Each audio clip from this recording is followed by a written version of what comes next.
Hello, Earthlings. I'm Ian. And I'm Sven, and we are Heads in Jars, playing Nazi zombies and talking about your world. Brilliant. Righty-ho, tally-ho, chaps. Yes. Thank you for joining us, everybody, on another game stream of consciousness. Watch us slaughter or get slaughtered by zombies. And I apologize for my brother's lackluster intro. That was rather weird because you had a slow crescendo when you said, and thank you for everyone for joining us. It was interesting. That's the announcer voice fading away to the stream of consciousness. Who knows what I'm going to say next voice. Jesus Christ was black. He probably was. Or at least brown. Yeah, at least brown. Maybe not black because, I mean, Israel isn't... Oh, well, not Israel. The Middle East, quote-unquote, is not straight-up sub-Saharan Africa. That's why people in Egypt get very offended when certain people call Cleopatra black. Yeah. Pretty not black. Closer to Mediterranean than they are to sub-Saharan Africa, for sure. Indeed. Like, yeah. Those Do people just forget how big Africa was? The The continent hasn't shrunk. You know. No. Unfortunately, no, South Africa definitely. still exists. Just give the Wagner group, like 10 more years to infiltrate farther south. They'll destabilize the fuck out of it too. Oh, I don't think they need any help destabilizing. I think they're doing a fine job doing it already. Wait, are we talking about the group or South Africa, in the it? country. Yeah, there's Oh, yeah. plenty of it's like Cartman Dream, like race war. Cartman Dream. Oh, Christ. First race war, huh, Summer? Going to hell in 3, 2, 1. Yeah. Hey, what race are you? No, we're normal race. Yeah, we just have normal nipples. These freaks have no race. I love that episode. You know what we should do since we're on this map? We should do our no box, only wall guns challenge. Oh, I approve of this message. This one's actually, I think, the most doable for that. Whoa, there's zombie. Yes. Getting fresh. I agree. Like, it'd be much better if this map also had a pack-a-punch to enable this challenge. Yeah. But since it doesn't, or it's still the best. Or this round here, we do. You have to use whatever the box gives you. So every time you try the box, you have to pick it up somehow, and you have to use it. And then the next round, you can try it again. So one box try per round, and you have to pick up whatever it gives you. And then we'll do the only wall guns challenge on like Deliza or Kino. Well, ironically, I could agree to your second proposal and still fulfill the first proposal by just refusing to try the box. You could refuse to try the box, yes, but we could also do a different challenge where you have to pick up whatever the box gives you, and you can only try the box once per round. You don't have to try it. Since it's only once per round, actually, that kind of does work because it forces you to at least because you can do it for your first or secondary gun. You don't necessarily have to. Because, like, once you get, like, your first good gun, you could stop until... You know what? No, let's make it more interesting. Once we find the box, we basically have to do it one time per round. Okay, so you have to try the box one time per round. Yes, and you have to pick up whatever gun comes out. Okay. Why not? Let's keep it interesting. Why not? Yes. Okay, so try the box one time per round. And you pick up whatever it gives you. So you can still theoretically hang on to a good gun, but... Whoa. Hello, halfies. Well, yeah, because if you have one good gun, you have one good gun. Yeah. But then you can just have, like, a wall gun that you're constantly trading away because it might be shit. And then as soon as you, like, fucking shoot... once the round starts, you can ditch the crap gun and just re-pick up the wall gun. Nope. You can't do that. You cannot pick up a wall gun. You have to use the crap gun, and it has to be whatever the only... Yeah, every time you open the box, I like how you stipulate this rule after I already proposed the loophole. So, like, what the fuck type of random ass bullshit tax code crap is this? Well, since we haven't touched the box yet, I am intervening. Pray I don't alter the terms of the deal any further. I'm flipping you off. You just can't see it. I can feel it. All right, let's go upstairs Yeah. and get to the box for the first time. Oh, although this will be very interesting. We may not survive very long. Well, no, especially if we like, get dog have dicked to... by the box. Yeah. Right. This is. None of us have enough money to open. Oh, god damn it! I was just hoping you'd forget. I'd forget. This is gonna be stupid. Oh, okay. So I get to keep my pistol. Okay, I guess. congratulations. Your idea is asinine. No, it's supposed to be hard. You're just a Debbie Downer. A nervous Nelly. I have a Winter's Howl, you prick. I have monkeys. And a At least that's useful. Well, so is a Winter's Howl. You know, we could work in tandem. Oh, look, boom, see? Just blow some shit up. Oh, I was dull points back there, too. I did not see that. Who needs a gun when you can just nuke the shit out of everyone? Oh, speaking of which, I think I heard somewhere, and this is probably total bullshit, that South African leadership developed nuclear weapons so that in case the blacks rose up against them, they could nuke them. Now, I don't know where I heard that, seriously, so it's probably bullshit misinformation, so, yeah. Oh, look at you with your fucking ray gun. Man, Sven's idea sucks.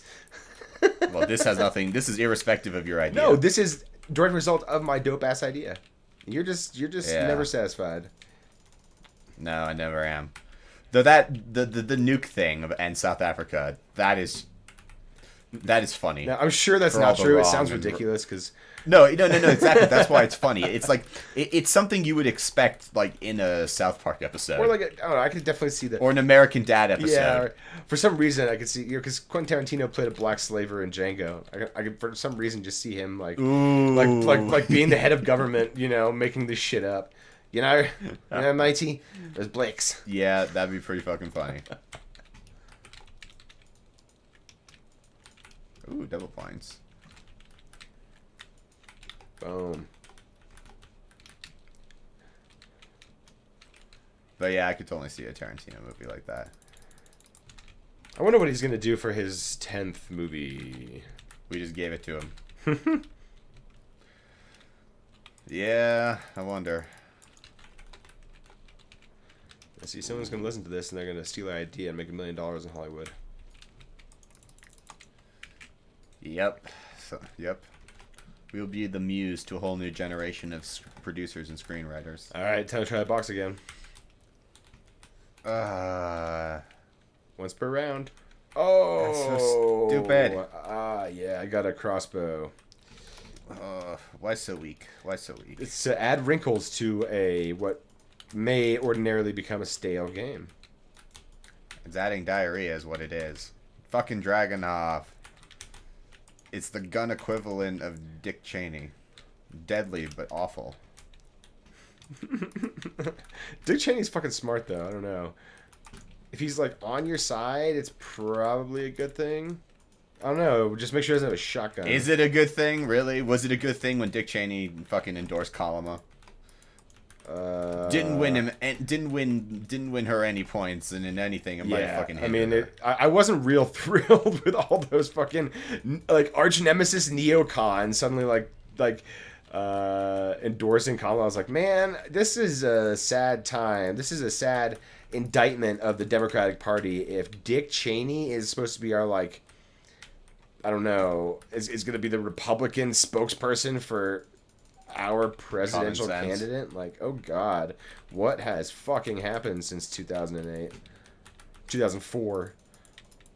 The internet happened. Mitch McConnell's bitch ass probably happened too. This fucking obstruct at all costs crap. Well, politically I agree with you, but the political those plans are more.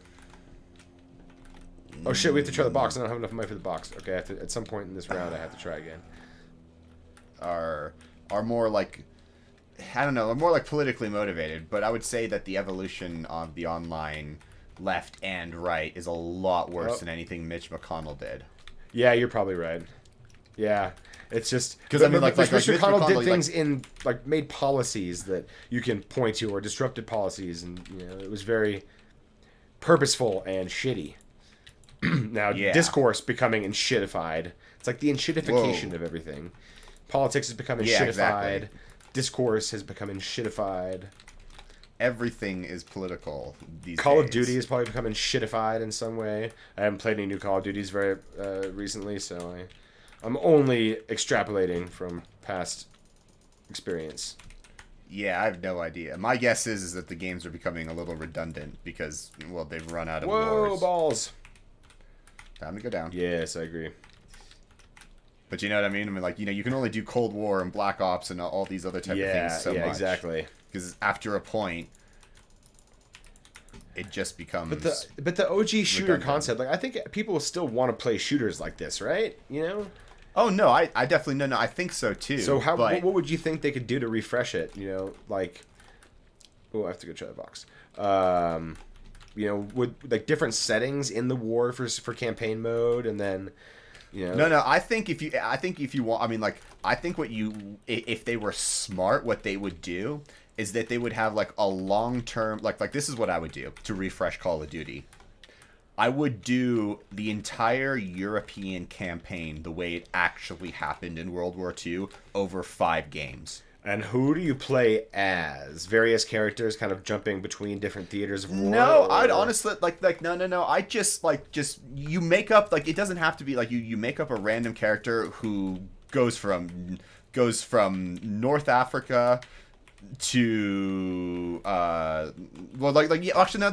break it up into 3 games. You have the North African campaign where you get to have a buttload of fun in the tanks and and Rommel and outwitting the Desert Fox and all these type of things, outflanking maneuvers left, right, and center and stuff like that. So you start out with that. This will be 4 games actually. Oh shit. Do you take command level of control of like squads or whatever of tanks, or just individual tank commander? I'm not sure. I would have to like think about more. But I'm just talking about like overarching things. The first game, North Africa campaign. Second game, European campaign, where you start from D-Day to Shouldn't you start with Italy first? No, balls! No. No. Oh my god, I can't believe I Okay, survived fine. that. No. Okay, no. So D-Day to the Eagle's Nest is one game. The Italian campaign is another game, and then the last game is the naval battles in. The naval battles, and like for one game where you're where you're like an admiral commanding the ships and shit like that, and then the other one would be you're like a marine storming the beaches on the island hopping missions. Okay, that's what I would do. That'd be pretty. And cool. I think that would be really epic. And then in terms of what am I thinking of? Multiplayer. Yeah, you just have dope villages or desert environments or what have you from the campaigns that you're just gonna fight. One multiplayer map that can like accommodate up to 500 players at once. Stalingrad. You know what I kind of want? I kind of want, like, oh shit, okay, there's the bear. The Winter War between Russia and Finland. A campaign there sounds like it would be dope. Like a perfect, kind of a small microcosm. Who do you play as? Of a larger war. Who do you play as? Oh, dude, Simo Haya or something like that. Like fucking the White Death. Hell yeah. I would like to be both. Like I would like to be both. Like one campaign is from the Finnish perspective, the other campaign is from the Russian perspective. Yeah, it's the same game. You can play it from either side. Yeah, and then of course in multiplayer, the teams are always Finnish and Finnish Russian. snipers or Finnish rebels, Soviet douchebags. Box is here. Oh, dope. Man, I have to try the box because instead of getting Juggernog, it's very annoying. Who came with these rules? What the hell? You came up with them, jackass. I don't remember. Clearly. Oh, sick. Come on, my Mando. Come on, my Mando. Not bad. How about you? What would you do to revitalize? I'm not going to lie. I'm not very creative like you. My first thought was just do the Winter War, and that's about as far as my brain got, because then you start talking about your stuff, and it actually is a lot smarter than mine, because mine is like, one game. Then yeah, exactly. But then another one also, I just thought about this. It would be the U-boats versus versus the U-boat finders. Although that would only work as like a side mission. Like a Call of Duty needs to be a shooter, you know. It's kind of limited opportunities for like boarding and stuff when you're talking about U-boat war. Ball sack. I swear to Jeebus. I need Juggernog. Yeah, you're gonna probably die there. No. Yes. What perk is that, by the way? Where is it? I can't see it. Well, it should be at the end of the hallway, near the stairs. Oh, it's a max ammo. I see it now. Oh, nice. I'm coming to get that.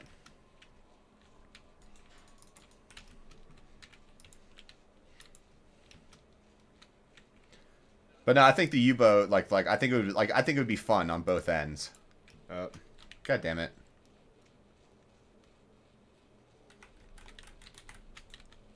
Perhaps you ought to use. All right, fine. I'm gonna have to just get the freaking. Like you would. Now.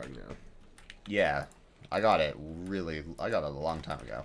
But no, yeah, you would have to make sure that like the U-boat and the Admiral and the Navy one would be definitely like everyone would know that it isn't like Call of Duty where like you're like in this respect you're like you're an actual like commander of fleets and shit like that, and that's how the game is going to And then you have a couple mini missions inside of that where you take command of like a squad that's raiding in the air or some shit like that. You could actually have multiple of those missions. Well, I was thinking more like a raiding party at like a secret naval base where they need to get capture the plans for the next generation U-boats or something, you know. Oh, actually, I was gonna go the from the Nazi side, the Gunter Preen's. I'm pretty sure that was the U-boat captain's name. Escapades in Scapa Flow, where he sneaks into the heart and blows up in England and blows up the Royal Oak that's anchored at harbor there. In like that would be sick. I think that would be a really good one to be able to play. I'd have so much fun with that. And then like for the aerial missions on the on the aircraft carriers and stuff like that, another fun thing you can do with that is you know, like the way you find shit is you have to more or less work out the bearings. Like, oh shit, so I need to go on this heading for 15 minutes and then change to this heading for 10 minutes and then change to this heading for thing, with the fuel calculation also getting played in a little bit. You know, not make it like the straight like map, the part from like the Hunt for Red October. You can handhold someone through that. Yeah. Yes. Yeah. Exactly. That would be cool. You could call it something like obviously dumb too, because Call of Duty likes to be like Call of Duty Modern Warfare. You call this Call of Duty Marine Warfare. Yeah. Exactly. Yeah. Something fun like that.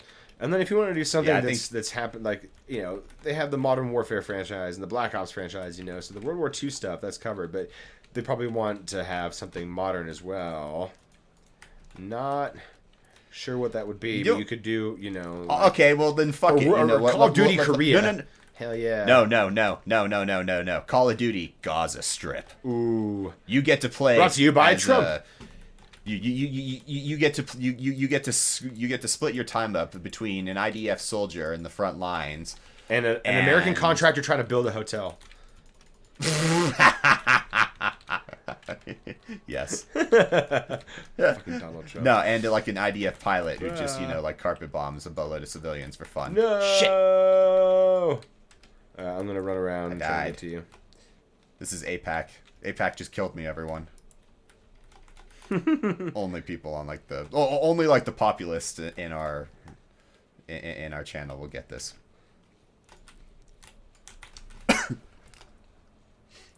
No. But Korea, I mean, like Korea could actually be pretty interesting because it is.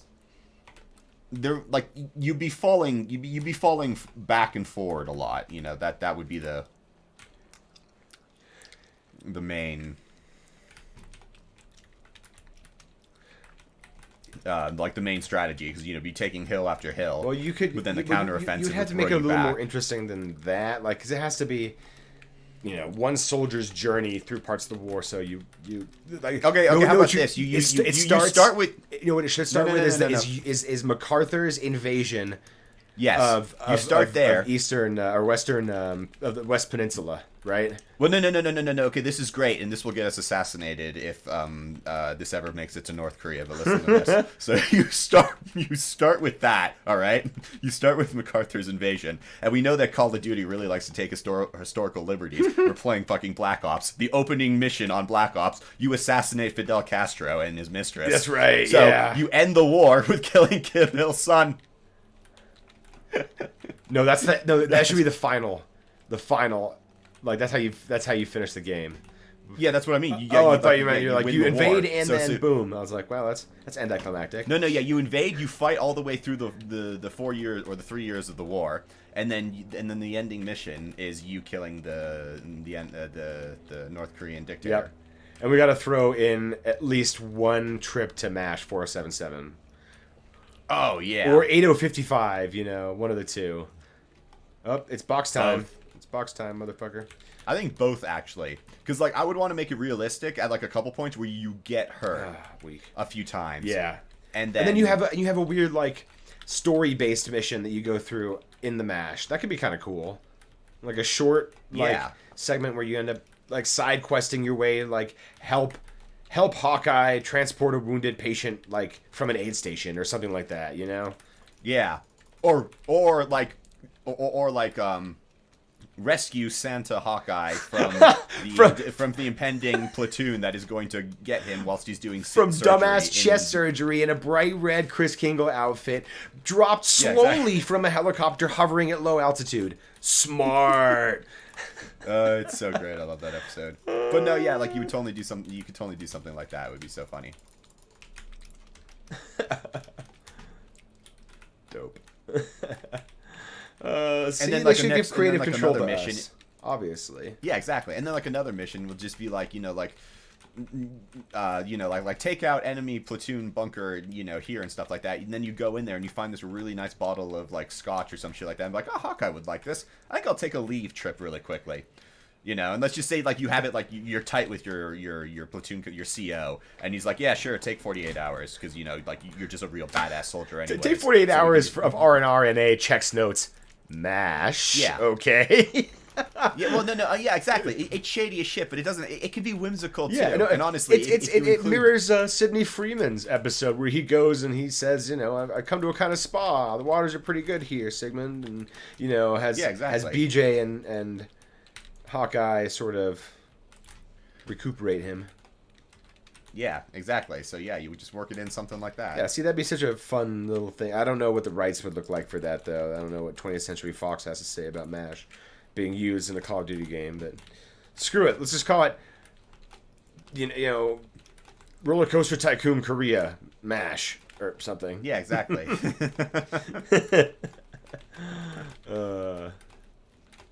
But yeah, that'd be pretty brilliant. It would be hard to do Vietnam, especially if you wanted to follow the, let's just say, more realistic events of Vietnam. That would that's the opposite of a clean war. Let's put it this way. Yeah. Yeah, there's probably good reasons that aren't a lot of video games that have dealt with Vietnam, I guess. It's not real America friendly. World War II is easy. Even GWOT is kind of easy when you talk about going through the streets of Mosul or something. There's a lot of insurgency and Taliban skullduggery going on in there. Yeah, so that is even like America washable.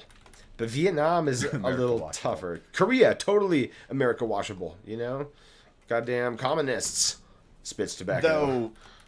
Though it does it is.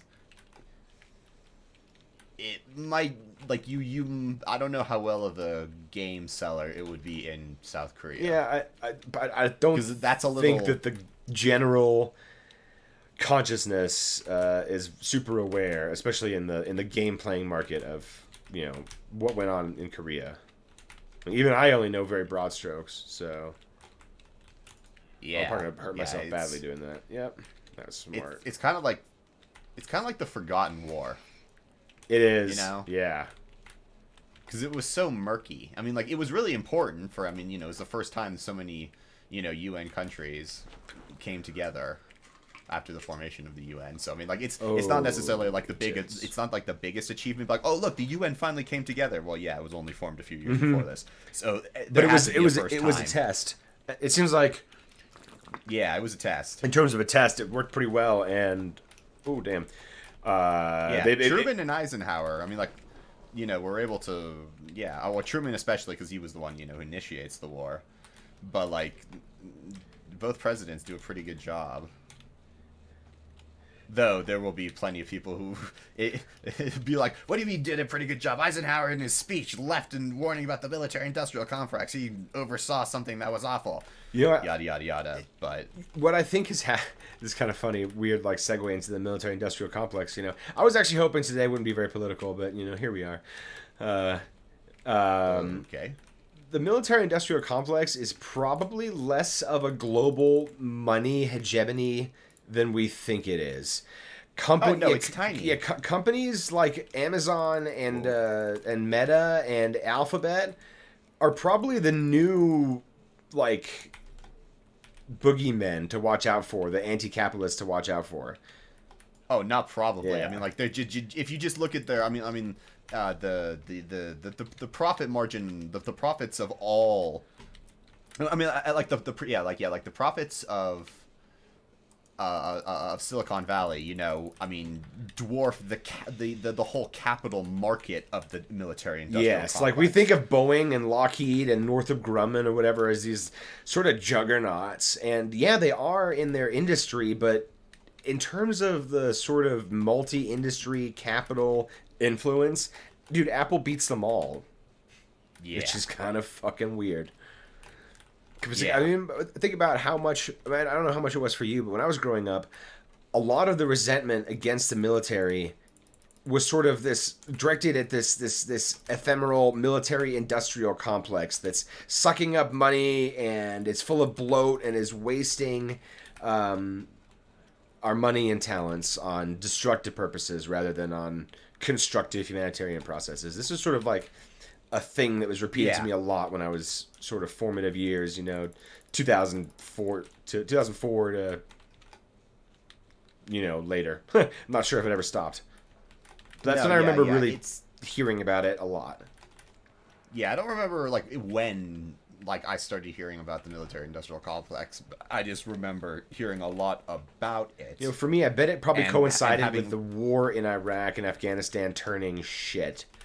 Officially, you got George Bush going out there with his mission accomplished, boys. Pack it up, let's go home on the fucking carrier, like a damn fool. And then the fact that we were super not accomplished and we were still stuck there. That's sort of, I think, when that really became part of the zeitgeist again. Yeah, again. Yeah, because Oh, a China Lake again. Sick. Yikes. Yeah, because for me, that was always. Since I'm a tad younger than you are, I got the tail end. Whoa, I got the tail end. I was at the like that type of shit was already in play when my political leanings were coming into focus, and it was very much, just kind of like the view of everyone I knew. But as I grew up and started, thinking about this shit a little more critically, the way the military-industrial complex is portrayed to everyone is such a simplistic view. It's it's basically saying Lockheed Martin is only makes smart bombs. Right. No, it's like a fraction of what they do. You have whole other industries in these industries. Yeah, like the components manufacturing and fabrication and stuff. Like the tooling that someone like Lockheed Martin can bring to bear to make perfectly assembled components for things that have to be perfect to work in space. That's the stuff they do really, really well. Unfortunately, that is pretty much solely government funded. I mean, SpaceX wouldn't exist unless it were constantly flying missions for the U.S. government and a couple other governments, the ESA and stuff, sure, and partner nations and our alliances, which who knows how long it's gonna last, but that's another topic. But without the government contracts, SpaceX wouldn't be flying at all. So there's not a ton of money in aerospace when you think about it. Like, yeah, the government contracts are lucrative, but the government doesn't just throw out like money to anybody. Yeah, they do go over budget and all this shit and have to spend way more money than they want to.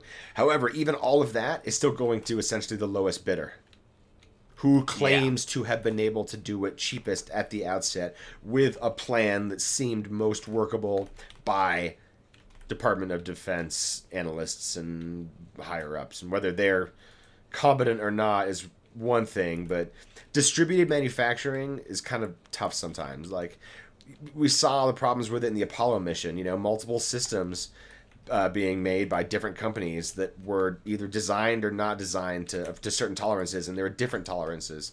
Kind of weird stuff like that. Yeah, that type of shit is I mean, like the idea of even just starting the premise of building a central, I mean, the capsule and everything itself and stuff like that, but outsourcing it to different companies, them all focusing on certain aspects of it, and none of them are really in collaboration, and there's no head who is directing all of this as it should be. I mean, just the fundamental flaw in having a work project like that is, it's just fucking glaringly obvious, and like an idiot with a ruler should have been able to fucking foresee all the problems. But again, not like the specific problems, but the problems that are going to add up very quickly. In theory, it's great. Employ private companies that's highly specialized in certain aspects to design and build the things that they're good at, and have them assembled chiefly at NASA by NASA engineers. So they have the final oversee of all these products, and that sounds great, because it's tough to imagine that one company can do everything well, or one organization can manufacture everything well. At a certain point, you have to delegate that. You have to farm that out to private contractors. I get that. It's just when they when you give like all right, Lockheed, make us a fucking F-35, and for this amount of money, and it has to do these things, and wow, that took forever to reload. And do it for this amount of money, and then they come back and say, actually, it's going to cost 7 times as much, and it's going to take twice as long, and we'll totally get there, I promise. And the government's sort of like, well, fuck, I guess we have to do it now.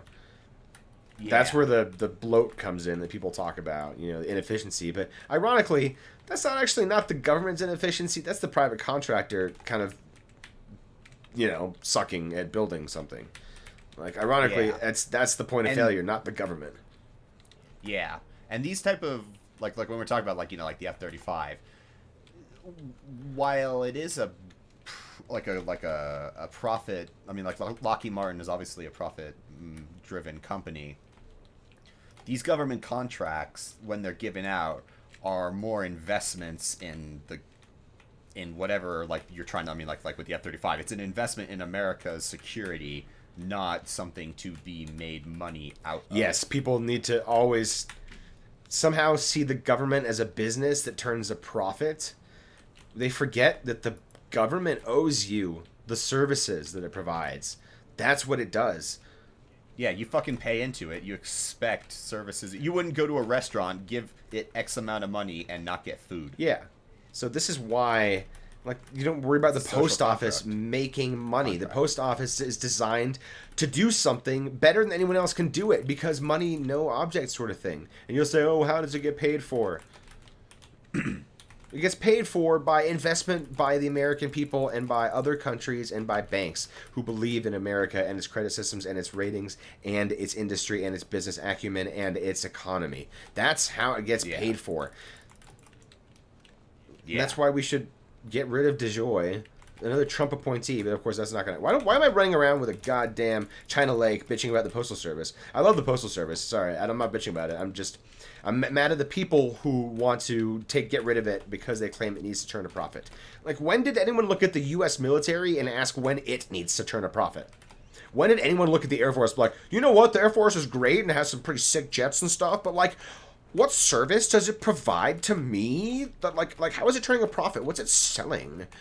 No one thinks that. It's only dumb shit like the post office or the boogeymen like NPR. Like, oh my god, we have to defund NPR and then the endowment for the arts because they showed a nipple one time. Like, no, this shit is so inconsequential. God damn it. And thank you, ladies and gentlemen, for listening to that long tirade. I'm sure it was thoroughly enjoyable. If you would like to exit the aircraft at the nearest egress point and have fun at a bar.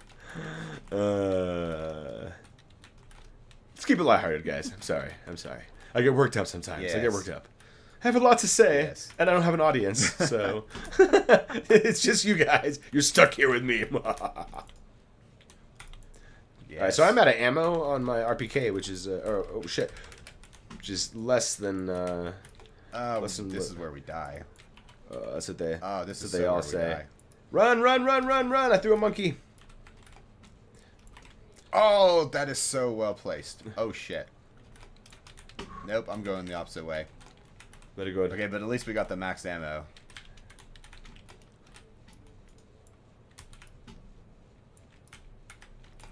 No! No, no, no, no, no, no, no! Titty balls, Christ! What have I done? What have I done? Oh, Lord! Oh, Lord! There we go. Made it out. Anyone who made it this far in the video, I hope you're having fun. Congratulations. Yeah, surprisingly, round 14 with all the silly restrictions I placed, which aren't that hard to actually deal with when you think about it. Because I'm pulling all the points with my ray gun. Yeah. Slightly. Yeah, you have about, what is that, 60, 70 more kills than me? Yep.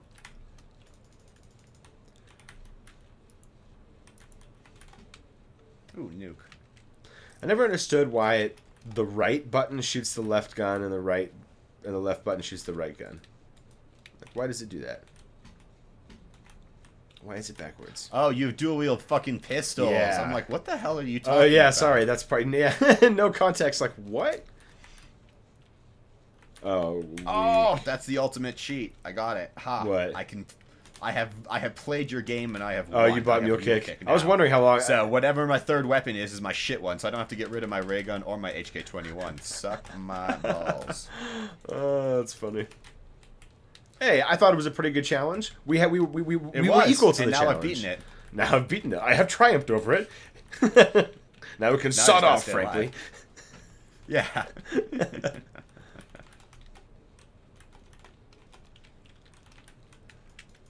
Ah, yes. This In is the excellent. plums.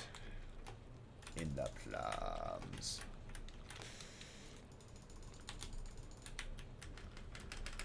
Speaking of plums, I liked that, I like my orange cake with simple syrup. That works well. Yeah, that blood orange simple syrup in there really does make a difference. Like, the cake is fine.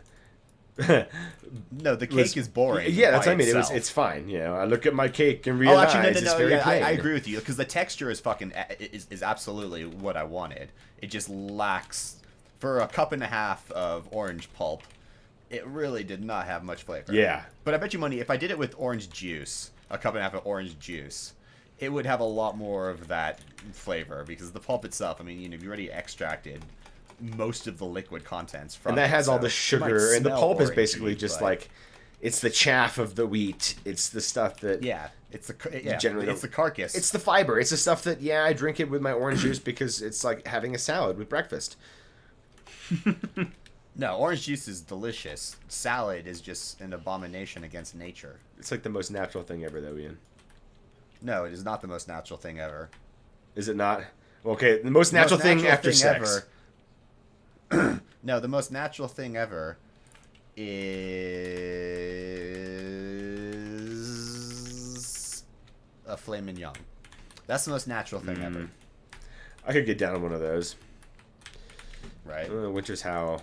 Weak. Does Winter's Howl kill him on insta-kill? Oh, it does still. Yeah. Freezes them titties. It makes their heads pop. And then they freeze. I like. Dope. Alright.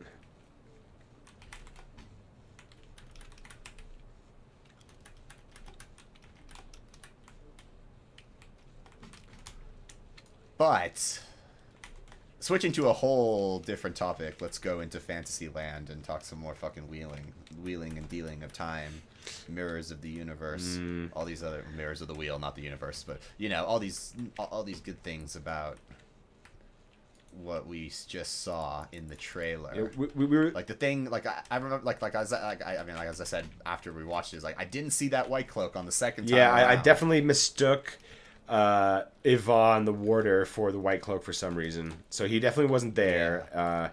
And let's talk about the conspicuous absence of Kalendor. Yeah. Like, do they just not go to tier? Does Kalendor not factor in here? Like, they go to the waste, which canonically, chronologically happens post-tier, post-Kalendor. But I don't know. I mean, obviously, a good trailer intrigues but doesn't spoil, which is funny because, I mean, we spoiled everything. I should have, like, the spoilers of the world, like, it's in the books. So we've read them all, so we are spoiled. Yeah, exactly. Like it's impossible not to. Oh, nice commando. I too have a ray gun and an HK-21 now. Nice. Here's one thing I'm sure of: if they go to tier in season 3 and Kalendor isn't there, then I really fear for how the last battle works. Or are they gonna have him where he goes to the glass columns, and in the glass columns he will find Kalendor because he's the Dragon Reborn and Karakan, so he fulfills like kind Will of they add an extra prophecy that he'll get the both tattoos and come out with the crystal sword? Yeah, it'll be something like but that. I didn't see it ever on his back either. That's true. Like I don't know. Like to me, they showed so much. So many like random cutscenes and everything. Oh god, we should have timed the average length of a scene in that trailer. It was especially at the end. Be less than 2 seconds. It's funny watching it in 4 times speed because you can see the pacing they were going for a lot more clearly. It's sort of like plotting and methodical, and then it suddenly cliche ramps up at the end of the trailer. Yeah. Yeah, no, it definitely does. But so I don't know. I hope it's there. I mean, like, I hope they go to tier before the Aiel wait. Well, no. They won't because Avianda's already found him. And she's, like, at the end of Season 2, she looks up when Moraine does that random dragon around the watchtower, or the watchtower. Yeah, which made no fucking sense to me because that never ever happens. The dragon is only on the banner and around his wrists. Like, there's no reason to make a living fire and like you don't even know the dragons in Wheel of Time do not exist in this respect. It is a symbol. It is not a physical being. Yeah, they literally talk about in the books how they have no idea what the hell it is. Like, they literally a dragon apparently is this weird like snaky thing. No idea what it is. There's no lore surrounding a dragon. Like there's no Smaug that they can talk about. It's just what the fuck is the dragon? Yeah, exactly. Robert Jordan just, like, he gave the main character the name. Yeah, he's the Dragon Reborn. All right, cool. His symbol is going to be a fucking dragon. It's a pretty simple, like, 1+1 here. Yeah. But I love the fact that no one knows what what the symbol is. Because I mean, like, to us, we're all just like, oh shit, look, it's a dragon. It can breathe fire. It can fly. All this other type of mythical crap that we know. But to them, it's just like, I love that. That's such a great little unintended aspect. I don't know. I think that was definitely intended. I think he wanted to be kind of different like that. Like the knowledge of anything of a dragon is completely washed away. Like, they don't even have a concept of what it is. Well, I mean, unintended. I mean, like, no, I definitely agree with you since he remarks on it. But I don't think that I'm not so sure if that, like, when I mean unintended, I'm not sure if he had thought about that in book 1. Yeah, so yeah, like, but yeah, because book 1 is definitely I've come up with. It was his prove it novel, and there are some Wheel of Time isms, some early book isms that you sort of have to hand wave away or explain away a little bit. And can't think of it like a good example off the top of my head, but I know there are several if I give it a second to think. Well, that's easy. Moraine saying that I would need all the sisters in the tower to deal with one fade, basically. Oh, right, yeah. Or what turns out to be a fade in later things. That's one great example. That's right. And I think Moraine's powers, like, definitely grow a lot between the first few books. She's a lot more powerful after book 1. Yeah, I mean, think about the Dragon Reborn, the penultimate part of the Dragon Reborn. She nukes the Forsaken. Like the Forsaken have all this knowledge and know about Balefire, and she Balefires the shit out of them. Like they just would not expect a woman of this age, because they think they really, really do have a superiority complex that is not well deserved, as it turns out. No, yeah. Well, because they're all super arrogant. They're just like they're all children. I mean, that's how the Forsaken always talk about the Aes Sedai, and like it's like yeah, like I mean, like they might not be as powerful as a collective whole as you are as a group, and they don't have the knowledge of the Age of Legends. Yeah, that's true. But to call them children is to really underestimate your enemy. Especially when they talk shit about Nynaeve, and then she just fucking smokes them. You know, Rand chooses Nynaeve to help cleanse the source, not. You know, and Lanfear. Yeah, well, that would be ridiculous. I mean, like, even if she would help, she's still. I mean, like I always pictured that like Nynaeve was the most powerful woman. I always assumed so as well. Like, she took on Moghedien. I think she could take on Lanfear if it was like maybe real close. It'd be like 9,999 versus 10,000. It'd be that close. So if, like, let's say Lanfear came at full strength and Nynaeve was weakened, Lanfear would win.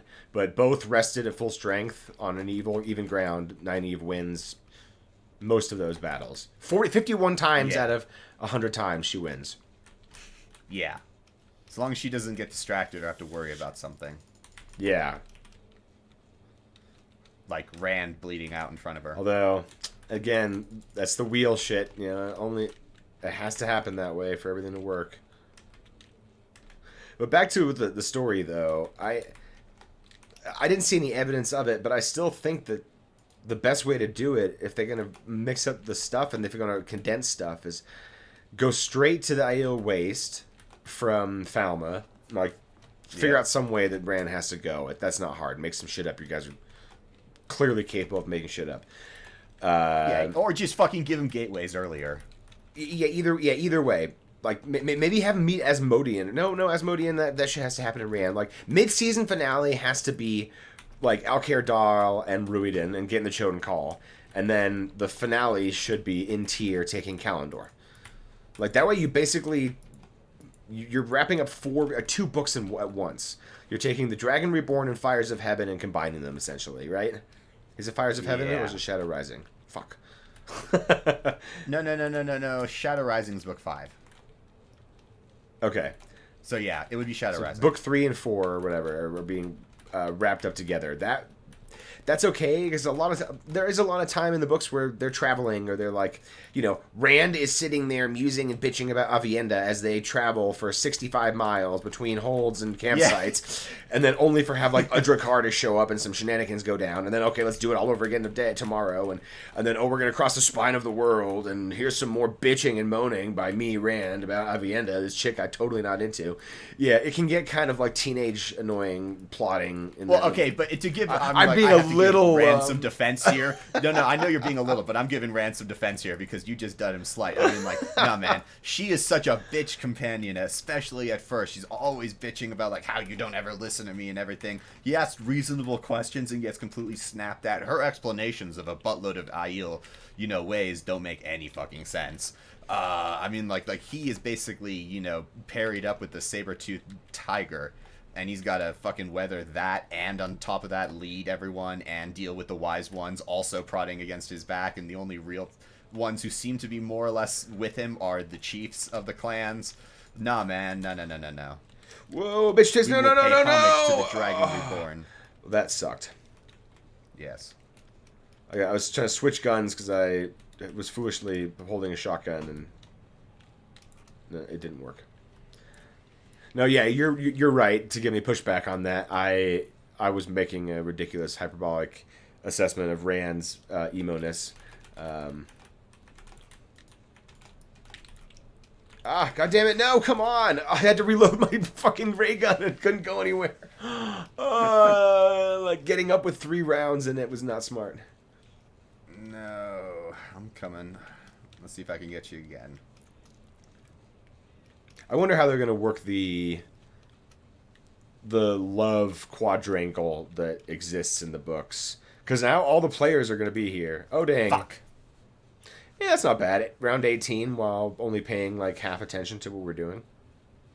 I was playing just fine attention. I just got cornered on the stairways and I couldn't kill him. And then, no, I was like, carrying the one of those conversation. I situations where understand. One of us has to carry the game. The other you were has to not carry the carrying the conversation. conversation. I will march upstairs and smack you in the testicles. Well, that's all we've got today. Thanks for watching. Like, comment, and subscribe down below. And we will catch you next time.